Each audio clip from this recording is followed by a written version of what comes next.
کرے اور کوئی پوچھے بھی دس کی. اے دو کتاباں باقی جڑیاں امام حسین اور امام حسن کے 100 قصے یہ بھی لب کے انہوں نے انتہارات لکھے. ہمیں حسین علیہ السلام سے محبت کیوں ہے زیغم صاحب نے لکھی اپنے الحدیث عالم رسول اللہ دی حدیثاں لکھیاں بھی یہ کوئی یار ہے میں بناوٹی محبت ہے. اللہ دے رسول ہدایت فرمائی کہ اللہ میں محبت رکھنا تم ہی کر اور جڑے انہاں نال محبت کرن انہاں نال بھی تم محبت کر. اس تو محبت اپنے دلاں پیدا کرو. اللہ دے رسول دا فرمان.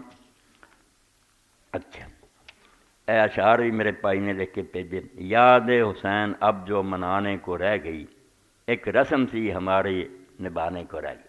یہ بھی گل جڑی بہت عمدہ بے صرف رسمی طور سے جڑا انہوں نے کچھ کر کرا لو تو بھائی انہیں نہ امام حسین دی یاد تازہ ہوئے یہ بھی شیطان دا دھوکا. وہ سبق پلے بنو اپنے حکمرانہ تے نظر کرو بھی یزید تو چنگے یا برے.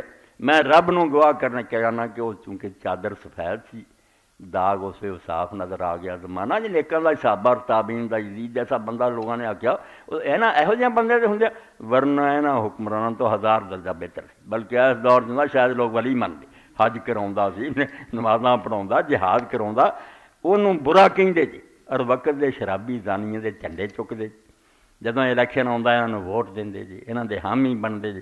تو یہ حسینیت کوئی نہیں یزیدیت ہے. زبان نہ 1000 لعنت کرو ہے گے تسی انہاں دے نال ہی حسین دے نال ہوندے تے برے حاکماں دے خلاف چلو گولی نہیں چلا سکتے کم از کم الیکشن دے دن جا کے پرچی پا دیں کہ اسی انہاں کنجراں نوں پسند نہیں کرتے. یہ نہیں ہونا چاہیے. تو یہ میرے بھائی نے لکھا یاد حسین اب جو منانے کو رہ گئی ایک رسم سی ہمارے نبھانے کو رہ گئی. اس کا سبق تو ہم سے فراموش ہو چکا بس داستاں ہی اس کی سنانے کو رہ گئی. کرنا تھا جس گھڑی حق و باطل میں امتیاز وہ کیفیت بھی رونے رلانے کو رہ گئی. کیا چیز کھو گئی تھی سرے دشت کربلا جس کی تلاش ایک زمانے کو رہ گئی. بس وہ شہر تلاش کرنا چاہیے. ہاں کٹ جائے سر کٹ جائے سر تیرا نیزے کی نوک پر لیکن یزیدیوں کی اطاعت نہ کر قبول.